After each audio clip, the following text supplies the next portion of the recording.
বিসমিল্লাহির রহমানির রহিম। প্রিয় দেশবাসী, আসসালামু আলাইকুম।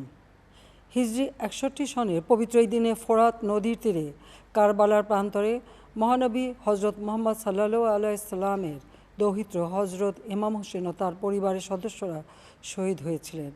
আমি তাদের প্রতি গভীর শ্রদ্ধা জানাচ্ছি। 1975 সালের 15ই আগস্ট বাংলার মাটিতেও জাতির পিতা বঙ্গবন্ধু শেখ মুজিবুর রহমানকে সপরিবারে হত্যা করে আরেক কারবালা বাংলার মাটিতে সৃষ্টি হয়েছিল। যারা শাহাদাত বরণ করেছেন, আমি তাদের প্রতি শ্রদ্ধা জানাচ্ছি। 1971 সালে মহান মুক্তিযুদ্ধের 23 লাখ শহীদ এবং 2 লাখ নির্যাতিতা মা বোনের প্রতি শ্রদ্ধা জানাই। প্রিয় দেশবাসী, আজকে অত্যন্ত বেদনা ভারাক্রান্ত মন নিয়ে আপনাদের সামনে উপস্থিত হয়েছি। লাখো শহীদের রক্তের বিনিময়ে অর্জিত স্বাধীন বাংলাদেশের জনগণের আর্থসামাজিক উন্নয়নের জন্য নিরলসভাবে পরিশ্রম করে যাচ্ছি। বিগত 15 বছরের মধ্যে বাংলাদেশের মানুষের ভাগ্যের পরিবর্তন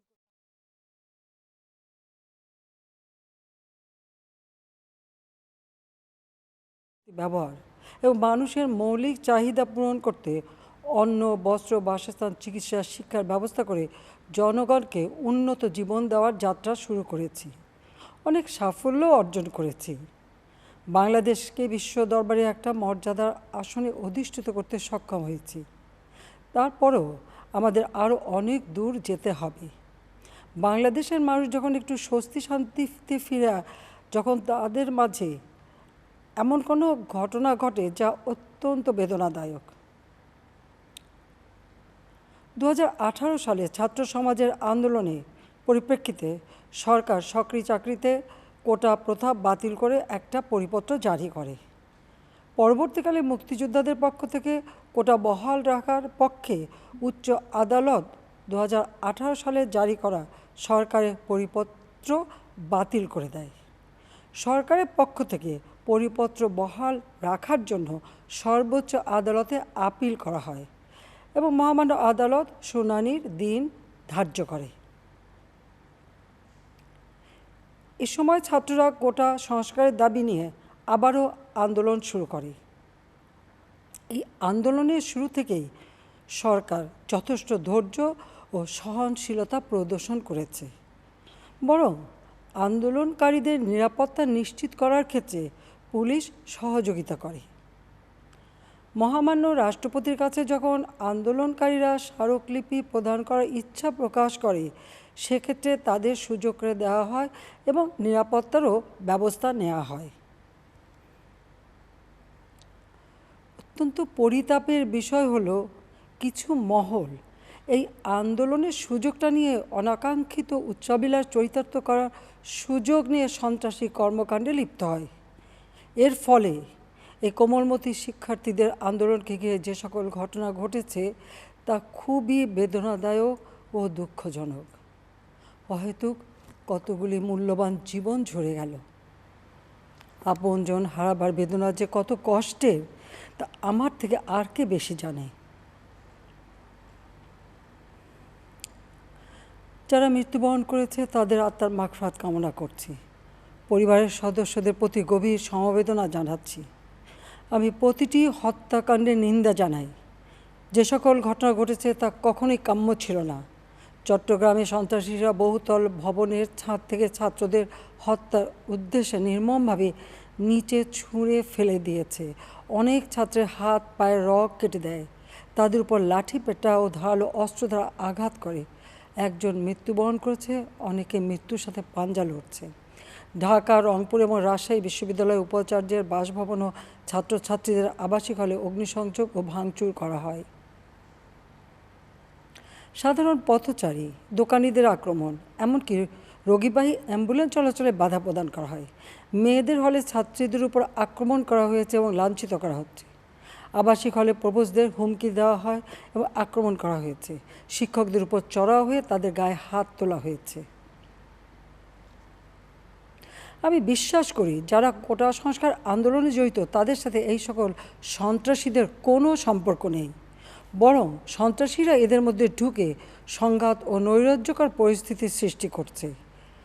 এই ধরনের ঘটনার সঙ্গে যারা জড়িত তাদের চিহ্নিত করে উপযুক্ত শাস্তির ব্যবস্থা করা হবে। যারা হত্যাকাণ্ডের শিকার হয়েছে তাদের পরিবারের জন্য জীবন জীবিকা নির্বাহের ক্ষেত্রে যে সহযোগিতা দরকার তা আমি করব। আমি দ্ব্যর্থহীনভাবে ঘোষণা করছি, যারা হত্যাকাণ্ড, লুটপাট ও সন্ত্রাসী কর্মকাণ্ড চালিয়েছে, এরা যেই হোক না কেন, তারা যেন উপযুক্ত শাস্তি পায় সে ব্যবস্থা নেওয়া হবে। আমি আরও ঘোষণা করছি, হত্যাকাণ্ড সহ যে সকল অনভিপ্রেত ঘটনা ঘটেছে সুষ্ঠু ও ন্যায় বিচারের স্বার্থে সে সকল বিষয় বিচার বিভাগীয় তদন্ত করা হবে। কাদের উস্কানিতে সংঘর্ষের সূত্রপাত হলো, কারা কোন উদ্দেশ্যে দেশকে একটি অরাজক পরিস্থিতির দিকে ঠেলে দিল তা তদন্ত করে বের করা হবে। আমি আন্দোলনরত কোমলমতি ছাত্রছাত্রীদের নিরাপত্তা নিয়ে অত্যন্ত উদ্বিগ্ন। এই সন্ত্রাসীরা যে কোনো সময় সংঘাতের পরিবেশ তৈরি করে তাদের ক্ষতি সাধন করতে পারে। তাই শিক্ষার্থীদের পিতামাতা, অভিভাবক এবং শিক্ষকদের প্রতি আমার আবেদন, তারা যেন তাদের সন্তানদের নিরাপত্তার বিষয়ে সজাগ থাকেন। একই সাথে সকল শিক্ষা প্রতিষ্ঠানের ছাত্রছাত্রীদের নিরাপত্তার বিষয়টি বিশেষভাবে নজর রাখেন। সরকার হাইকোর্টের রায়ের বিরুদ্ধে সর্বোচ্চ আদালতে আপিল করেছে। আপিল আদালতে শুনানির দিন ধার্য করা হয়েছে। আদালত শিক্ষার্থীদের কোনো বক্তব্য থাকলে তা শোনার সুযোগ সৃষ্টি করে দিয়েছে। এই আইনি প্রক্রিয়ার মাধ্যমে সমস্যা সমাধানের সুযোগ রয়েছে। এই আইন প্রক্রিয়া সমাধানের সুযোগ থাকা সত্ত্বেও রাস্তায় আন্দোলনে নেমে দুষ্কৃতিকারীদের সংঘাতের সুযোগ করে দেবেন না। সর্বোচ্চ আদালতের রায় আসা পর্যন্ত ধৈর্য ধরে অপেক্ষা করার জন্য আমি সকলকে বিশেষভাবে অনুরোধ জানাচ্ছি। আমার বিশ্বাস, আমাদের ছাত্র সমাজ উচ্চ আদালত থেকে ন্যায় বিচারই পাবে, তাদের হতাশ হতে হবে না। ইনশাল্লাহ মুক্তিযুদ্ধের চেতনায় আমাদের প্রিয় মাতৃভূমিকে সকলের সহযোগিতায় স্মার্ট বাংলাদেশ হিসেবে গড়ে তুলব। আমি আবারও এই অনাকাঙ্ক্ষিত ঘটনায় যারা নিহত হয়েছেন তাদের জন্য গভীর দুঃখ প্রকাশ করছি এবং পরিবারের সদস্যদের প্রতি আমার সমবেদনা জানাচ্ছি। খোদা হাফেজ। জয় বাংলা, জয় বঙ্গবন্ধু, বাংলাদেশ চিরজীবী হোক।